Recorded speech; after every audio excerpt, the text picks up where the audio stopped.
خوشگو براین هیچ و دلال ایرو از لحاظم بویره که زور عجیب و درسوش که در سال 1925 ده لمحکمه دیاربکر قومی پیشکشی جناب و بکم. ثریا özge evren در سال 1925 ده سردوزگر باشساوجی دادگاه استقلال شرقی یعنی شرق استقلال محکمه ده وک سردوزگر وک باشساوجی وظیفه دار بود. اف سردوزگر در سال 1957 ده بیرانین خواه یعنی خاطره خواه در روزنامه و دنیای ده یا ویدمه ده بلافده که او حدیثه که ده بیجه و حدیثه هلو ده بیجه روزه که خورده که کرد این نستیله آنی دادگاه یعنی محکمه دادگران حاکمان ایفاده ویستاندن تونو بیجی اف خورده دلال ترکی نزانه دمو دیتن که اف خورده نستیله ترکی نزانه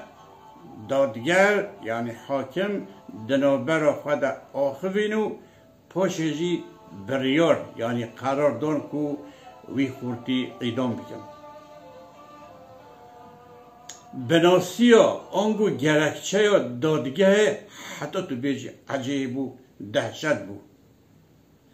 او کسی زمان ترکی نزانو با مملکتی را جوی چه خیر نوی جبروی چنده بلاوره اعدام کرن هموشه و او خورت نسل معصوم و بگونه برنو اعدام کرن لدریه چیه یعنی داخل محلتیه بناو یالووا اوتلک بچوک هبو از لور دمام و شوه چو از رازم او خورت نسل الهی ترکی نرزانی کما اعلام کرده بو حتا خونامنو دست خواهد قرکامنو به ترکی جمن را هوله بود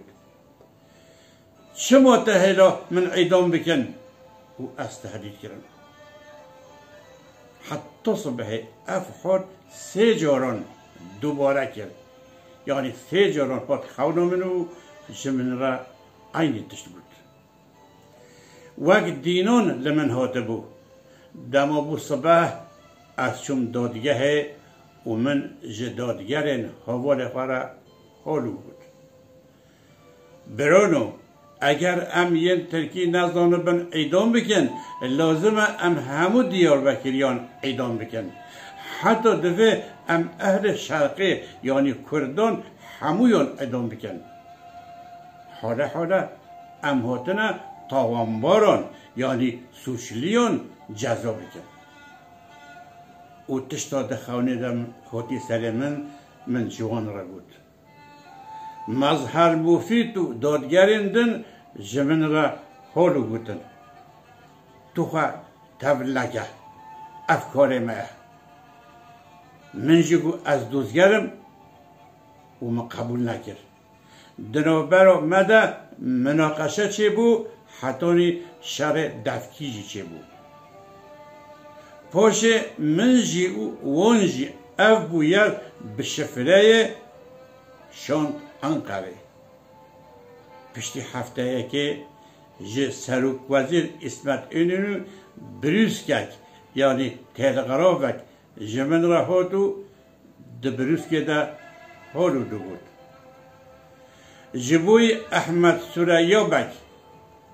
دوزگر دادگاه استقلال یا دیاربکره آرمان جمعه اوکو ام حتی سر کردان و کردیتی بپرچقینن تو به هوارن خوین دادگر را لحواره چوبتا موچی دکم قایناق بیرانینن یعنی خاطرین ثریا özge evren ببی آوی دیسا ام گوهی دویا برنامه خواه حتی دی برنامه کردن بمینن دناب خیر و خوشیه ده خاطره با